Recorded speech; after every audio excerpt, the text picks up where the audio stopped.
Hello friends, कैसे हैं आप सब। तो डियर, आज का जो टॉपिक है ये है हम लोगों का अदर मोड ऑफ न्यूट्रिशन। ठीक है, तो other mode of nutrition in plant जो कि क्लास 7 का चैप्टर 1 है।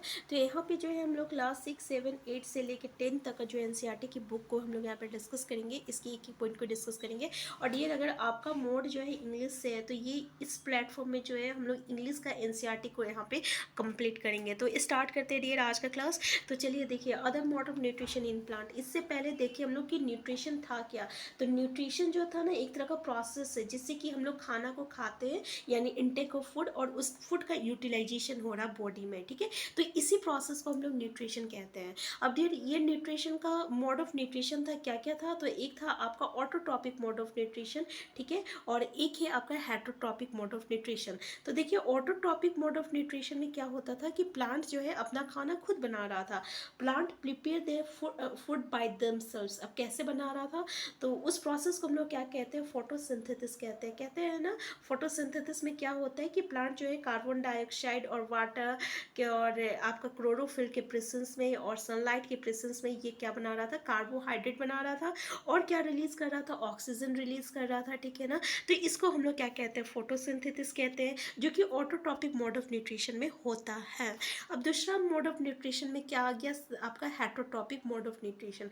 हेटरोट्रॉपिक मोड ऑफ न्यूट्रिशन में क्या हो रहा था कि इसमें जो है आपका ऑर्गेनिक्स जो है आपका जो प्रिपेयर किया हुआ है प्लांट फूड को, उसको ये क्या कर रहा है, सिर्फ ले रहा है। ठीक है, यानी ये जो है डिपेंडेंट है दूसरे आपका ऑर्गेनिक्स पे। ये अपना खाना खुद नहीं बना रहा है। सिंपल वर्ड में हम लोग बोलेंगे कि depend on the food produce by the other plant. ठीक है, इसको हम लोग हेटरोट्रॉपिक मोड ऑफ न्यूट्रिशन कहते हैं।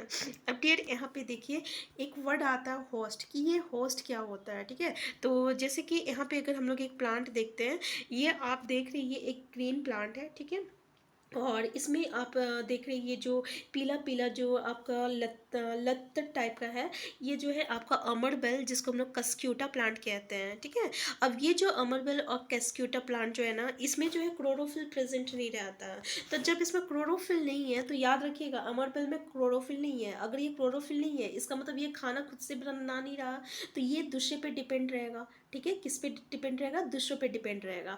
तो जैसे कि आप देख रहे हैं, ये जो है ना, ये इस प्लांट पे पूरा आपका बिखरा पड़ा हुआ है, पूरा लत्तर इसका बिखरा हुआ है। तो ये पता है, ये अपना खाना किससे ले रहा है, इस पेड़ से ले रहा है, क्योंकि ये पेड़ में तो आपका क्लोरोफिल प्रेजेंट है इसके पत्ते में। अगर इसके पत्ते में क्लोरोफिल प्रेजेंट है, तो ये पेड़ तो क्या बना रहा है, अपना खाना खुद बना रहा है। लेकिन ये जो आपका लत्तर है, ये तो अपना खाना खुद नहीं बना रहा है, क्योंकि इसमें क्लोरोफिल प्रेजेंट नहीं है। तो ये किस पे डिपेंड है, इस प्लांट पे डिपेंड है। तो ये जो प्लांट है, इसको हम लोग क्या कहते हैं, होस्ट कहते हैं। क्या कहते हैं डियर, इसको होस्ट कहते हैं। ठीक है, और ये जो आपका कस्क्यूटा प्लांट हो गया, ठीक है ना, ये जो कस्क्यूटा अमरबेल हो गया, जो कि आपका पूरा ये लता टाइप में दिख रहा है, जिसमें क्लोरोफिल प्रेजेंट नहीं है, और जो कि इस प्लांट पे डिपेंडेंट है अपने फूड के लिए। तो इसको हम लोग क्या कहते हैं, पैरासाइट कहते हैं। क्या कहते हैं हम लोग, पैरासाइट कहते हैं। ठीक है, अब आपको समझ में आ गया ना, पैरासाइट और होस्ट किसको कहते हैं। होस्ट वो होता है जो कि आपका खाना दे रहा है, किसको, पैरासाइट को। और पैरासाइट जो रहता है वो अपना खाना किससे ले रहा है, होस्ट से। अगर हम लोग एक सिंपल सा डेफिनेशन ले, एग्जाम्पल ले, तो जैसे कि हम लोग के माथे में जू रहती है ना, जिसको लीच कहते हैं। तो ये जो जू है, लीच जो है, ये क्या करता है, अपना खाना किस पे लेता है, हम लोग के बाल से, हम लोग इससे ले रहा है ना। तो हम लोग उसके लिए क्या कहलाएंगे, होस्ट कहलाएंगे। और इस जू को हम लोग क्या कहते हैं, पैरासाइट कहते हैं। ठीक है, इसको पैरासाइट कहते हैं। ठीक है, ऐसे ही यहाँ पे ये कस्क्यूटा जो है एक तरह का पैरासाइट है। क्लियर हो गया ना, पैरासाइट क्या है। अब देखिए नेक्स्ट पॉइंट हम लोग का जो आता है, ये आपका इंसेक्टिवोरस प्लांट आता है। अब डियर, क्वेश्चन जो है बिल्कुल ऐसे ही पूछा जाता है। तो देखिए, जितने कीवर्ड है मैं आपको अच्छे से समझा दे रही हूँ, तो उस पर आप ध्यान दीजिएगा। तो जैसे कि इंसेक्टिवोरस प्लांट किसको कहते हैं, तो ये आपका ना इंसेक्ट ईटिंग प्लांट्स कहते होता है। ठीक है, इंसेक्ट ईटिंग प्लांट मतलब ऐसा प्लांट जो कि इंसेक्ट को खाता है। ठीक है, क्या होता है ना, जैसे कि आप यहाँ पे एग्जाम्पल में फिगर में देख सकते हैं, ये जो है आपका पीचर प्लांट है, और ये एक तरह का इंसेक्टिवोरस प्लांट है। इसमें होता क्या है डियर, कि इसमें एक तरह का आप देख सकते हैं, ये जो स्ट्रक्चर है ये एक तरह का लीड इसको कहेंगे। जैसे ही इसके आस पास जो है कोई आपका कीड़ा मकोड़ा आता है, पता है, ये जैसे इस पे इंटर होता है, ये जो लीड है वो अपने आप बंद हो जाता है। देखिए ये बहुत ही मतलब कि अमेजिंग है, लेकिन जो भी है बिल्कुल फैक्ट है, ठीक है। जैसे ही कोई आपका इंसेक्ट इसके अंदर जाता है, ये लीड अपने आप बंद हो जाता है और फिर वो जो है ना उस मक्खी को जो है डाइजेस्ट करता है, ठीक है। तो देखिए एक प्लांट हो गया जो है ये इंसेक्ट को भी खा रहा है, तो देख सकते हैं इसी को हम लोग इंसेक्टिवोरस प्लांट कहते हैं। तो इसका बेस्ट एग्जांपल है आपका पीचर प्लांट, और इसी का एग्जांपल जो है पूछा जाता है, ठीक है। तो क्लियर हो गया ना इंसेक्टिवोरस प्लांट क्या है। नेक्स्ट जो है आपका सैप्रोट्रॉप्स है, ठीक है। अब सैप्रोट्रॉप्स क्या होता है, जैसे कि हम लोग देख सकते हैं मशरूम से, जैसे कि बरसात के सीजन में, अभी बरसात के सीजन चल रहा, अभी आप मशरूम देखते होंगे, है ना। तो ये मशरूम पता है कहाँ उगता है, ऐसा जगह उगता है जैसे मिट्टी में उगता है, ठीक है। या आपका ऐसे जगह जैसे पुआल में भी उगता है। तो पता है ये जो डेड और डिकेइंग प्लांट और एनिमल्स होता है ना, तो उसी पे ये जो है ये उगता है। इसका मतलब ये अपना न्यूट्रिशन किससे ले रहा, तो डेड ऑर्गेनिज से अपना न्यूट्रिशंस ले रहा है। तो इसको हम लोग क्या कहते हैं, शेप्रोटॉपिक न्यूट्रिशन कहते हैं। इसका मतलब इसका डेफिनेशन क्या होगा कि ऐसा मोड ऑफ न्यूट्रिशन जिसमें ऑर्गेनिज जो है अपना न्यूट्रिएंट्स ले रहा है डेड एंड डिकेइंग मैटर पे, उसको हम लोग सेप्रोटॉपिक न्यूट्रिशन कहते हैं। और ऐसे ऑर्गेनिज को हम लोग क्या कहते हैं, सेप्रोट्रॉप्स कहते हैं। जैसे कि फंगी इसका एग्जाम्पल हो गया, एग्जाम्पल फंगी। तो मशरूम जो है एक तरह जो है ये इसका बेस्ट एग्जाम्पल है, तो याद रखिएगा। इसी तरह जैसे जैसे कि ब्रेड में जो फंगस लग जाता है ना, तो ये भी आपका किसका एग्जाम्पल हो जाएगा, सैप्रोट्रॉपिक न्यूट्रिशन का एग्जाम्पल हो जाएगा। तो समझ में आ गया ना सैप्रोट्रॉप्स क्या होता है और सैप्रोट्रॉपिक न्यूट्रिशन क्या होता है। यानी जो अपना nutrition dead and decaying matter पे से लेता है उसको हम लोग सैप्रोट्रॉपिक न्यूट्रिशन कहते हैं, ठीक है। अब तो ये पॉइंट आपको क्लियर हो गया डियर। तो यहाँ पे एक चीज़ आता है सिम्बोइसिस क्या होती है। तो देखिए सिम्बोइसिस क्या होती है ना, सिम्बोइसिस मतलब होता है कि जब हम लोग साथ में मिलकर कोई काम करते हैं, ठीक है, उसको हम लोग सिम्बोइसिक रिलेशनशिप कहते हैं, ठीक है। जैसे कि कुछ ऑर्गेनिज जो रहता है साथ रहता है और एक दूसरे का वो काम आ रहा है। जैसे कि मान लो बोलेगा कि ठीक है भाई मैं तुमको रहने का जगह दे रहा हूँ, तुम बदले में हमको खाना देना, ठीक है।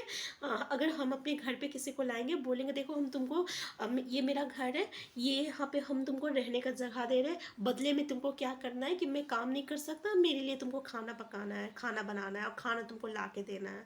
तो बोलते हैं ठीक है। अब यहाँ पे क्या होता है कि हम लोग मिल बांट के काम कर रहे हैं कि हम उसको भी कुछ बेनिफिट दे रहा है, उसको मुझसे भी कोई बेनिफिट मिल रहा। तो इस तरह का रिलेशनशिप को हम लोग सिम्बोइसिस कहते हैं, ठीक है।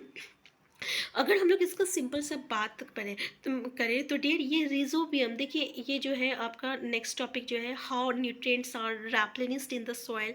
तो इसमें जो रिजोबियम प्लांट हो रहा, रिजोबियम जो है ये एक सॉरी प्लांट बोल रहे हैं, ये एक तरह का ऑर्गेनिज्म है, बैक्टीरिया है। तो डियर ये ना जो लेग्यूमिनस प्लांट होता है ना, लेग्यूमिनस प्लांट जानते हैं, लेग्यूमिनस प्लांट जो होता है दलहन जिसको कहते हैं, जैसे कि आपका दाल हो गया, दाल उल का जो प्लांट होता है ना, जो पेड़ पौधे होते हैं उसको हम लोग लेग्यूमिनस प्लांट कहते हैं। तो इसके रूट में ना डेढ़, इसके रूट में एक तरह का बैक्टीरिया पाया जाता है जो कि रिजोबियम कहलाता है। क्या कहलाता है, रिजोबियम कहलाता है। एग्जाम्पल याद रखिएगा, रिजोबियम ये लेग्यूमिनस प्लांट में होता है।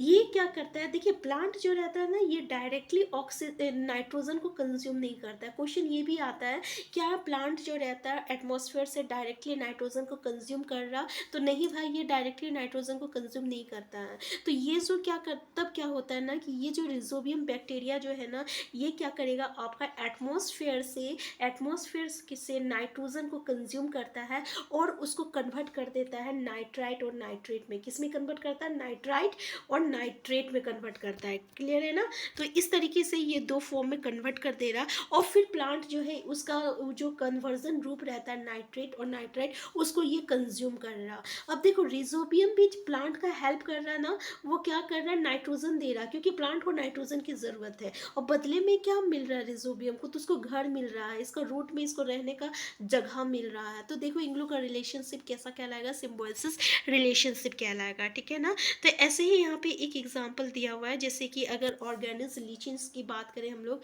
तो ये एक chlorophyll containing partner which is an algae, ठीक है। जैसे कि इसके पास एक पार्टनर रहता है जो कि एल्गी कंटेंट करता है, उस सॉरी क्लोरोफिल कंटेंट करता है, उसको हम लोग क्या कहते हैं, एल्गी कहते हैं, ठीक है। तो यहाँ पे पे क्या करता है फंगस, पता है ये दोनों साथ में रह रहा है, लिचेंस में फंगस है और एल्गी है, ठीक है, ये दोनों साथ रह रहा है फंगस और एल्गी। इसके बदले फंगस जो है आपका जो लिचेंस जो है ये इसको शेल्टर प्रोवाइड कर रहा है, वाटर प्रोवाइड कर रहा है, मिनरल्स प्रोवाइड कर रहा है। और बदले में पता है एल्गी क्या कर रहा है, एल्गी बोलता है कि ठीक है तू तो खाना नहीं बना सकता, मैं तो खाना बना सकता हूँ, चलो मेरा बनाया हुआ खाना किसको दे देता है, ये फंगस को दे देता है। तो अब इस तरह का रिलेशनशिप कैसा कहलाएगा, सिम्बायोसिस कहलाएगा। तो लिचेंस समझ में आ गया, ये फंगस है लिचेंस, और इसमें एक आपका एल्गी पाया जाता है, और एल्गी जो रहता है उसमें क्लोरोफिल कंटेंट रहता है, उसमें क्लोरोफिल प्रेजेंट रहता है, तो ये तो अपना खाना खुद बना रहा है, जबकि फंगस जो रहता है उसको क्या प्रोवाइड कर रहा, शेल्टर और वाटर प्रोवाइड कर रहा है और मिनरल्स दे रहा है एल्गी को, और एल्गी जो है खाना बना के किसको दे रहा, फंगस को दे रहा। तो ये जो रिलेशनशिप है ये सिम्बायोसिस रिलेशनशिप कहलाएगा। जैसे कि यहाँ पे हम देखिए how nutrients are replenished in the soil. तो डियर जैसे कि अभी हम लोग रिजोबियम का बात किए थे, तो जैसे कि ये एटमॉस्फेयर्स में, इसीलिए हम लोग कहते हैं ना कि ज़मीन में जो है हम लोग जब भी हम लोग कोई फसल लगाते हैं उसके तुरंत बाद हम लोगों को लेग्यूमिनस प्लांट लगाना चाहिए, यानी दलहन का या दाल का पेड़ पौधे लगाना चाहिए। इससे क्या होता है ना कि इस जो मिट्टी है ना, इस मिट्टी में नाइट्रोजन की जो प्रचुरता होती है ना ये बढ़ जाती है, इसकी मात्रा बढ़ जाती है, क्योंकि यहाँ पे तो ऑलरेडी जो है आपका रिजोबियम प्रेजेंट रहता है इसके प्लांट में, जो कि आपका एटमॉस्फेयर से नाइट्रोजन को कंज्यूम करता है और उसको नाइट्राइट और नाइट्रेट में कन्वर्ट करके वो आपको प्लांट को देता है। तो इस तरीके से यहाँ का जो मिट्टी होती है ना उसकी जो उर्वरता होती है ना वो बढ़ जाती है, और ऐसी जगह पे ना हम लोगों को नाइट्रोजन को सप्लाई करने, नाइट्रोजन जो रहता है नाइट्रोजन प्लांट को देने की ज़रूरत नहीं होती है। क्लियर है ना यहाँ पे? तो समझ में आ गया ये टॉपिक भी आपको कि कैसे यहाँ पे न्यूट्रिशन जो रहता है सॉइल में हम लोग लैप्लेनिस्ट कर सकते हैं। तो डियर देखिए आज का जो टॉपिक है ये कंप्लीट हो चुका है। यहाँ पे कुछ कीवर्ड दिया हुआ है, इस कीवर्ड के बारे में अच्छे से देख लीजिएगा। जैसे कि हम आपको बताया था स्टोमाटा क्या होती है। स्टोमाटा जो रहती है एक लीव्स में प्रेजेंट रहता है, जो कि एक टाइनी पोर्स होता है और गार्ड सेल से सराउंडेड रहता है। उसके अंदर जो भी गैसेस एक्सचेंज जो होता है ना ये इसी आपका स्टोमाटा के थ्रू होता है, ठीक है। और इसी लिप्स में आपका क्लोरोफिल भी प्रेजेंट रहता है। सेप्रोटॉपिक और सेप्रोट्रॉप्स अभी हम लोग डिस्कस कर चुके हैं। फोटोसिंथेसिस आपको बता दिए थे, इंसेक्टिवोर्स बता दिए थे। न्यूट्रिएंट क्या होता है, न्यूट्रिएंट वो कंपोनेंट होता है जो कि आपका फूड में प्रेजेंट रहता है। फूड में कौन कौन सा कंपोनेंट रहता है, जैसे कि वाटर हुआ, मिनरल्स हुआ, कार्बोहाइड्रेट हुआ, फैट हुआ, ये सब आपका न्यूट्रिएंट्स रहता है जो कि बॉडी का ग्रोथ एंड डेवलपमेंट के लिए ज़रूरी होता है। न्यूट्रिशन हम आपको बता दिए थे कि न्यूट्रिशन जो है एक तरह का प्रोसेस है जिसके थ्रू हम लोग खाना को खाते हैं और फिर उसका यूटिलाइजेशन होता है बॉडी को, उस प्रोसेस को हम लोग न्यूट्रिशन कहते हैं। पैरासाइट अभी ऑलरेडी बता चुके हैं, होस्ट बता चुके हैं, हेटरोट्रॉप्स मोड ऑफ न्यूट्रिशन बता चुके थे, क्लोरोफिल जो कि आपका प्रेजेंट रहता है लीव्स में बता चुके थे, ऑटोट्रॉपिक मोड ऑफ न्यूट्रिशन उसको कहते हैं कि the organism which can make their food by themselves. जैसे कि एग्जांपल है आपका प्लांट ही में क्लोरोफिल प्रेजेंट रहता है जो कि अपना खाना खुद बनाता है, ठीक है। तो डियर अब जो है हम लोग बीपीएससी के लिए सिर्फ जो है हम लोग एमसीक्यू क्वेश्चन डिस्कस करेंगे। ऐसे ही सबसे पहले हम तो चैप्टर आपका एनसीईआरटी का कंप्लीट करते हैं 6 to 10 तक का, उसके बाद साथ साथ जो है हम लोग एमसीक्यू भी करते चलेंगे। एक साथ हम लोग 2-3 चैप्टर का एमसीक्यू को डिस्कस करेंगे। हम फिर मिलते हैं नेक्स्ट क्लास में। चैनल में सबसे पहले चैनल को सब्सक्राइब कर लीजिएगा, वीडियो हेल्पफुल होगा तो लाइक शेयर करना मत भूलिएगा, और आपकी कोई भी क्वेरीज होगा तो कमेंट बॉक्स में ज़रूर बताइए, ठीक है। इसके साथ साथ डियर अगर आपको किसी टॉपिक पे डिस्कस करना है तो प्लीज़ उस टॉपिक का नाम ज़रूर बताइएगा, ठीक है। हम फिर मिलते हैं।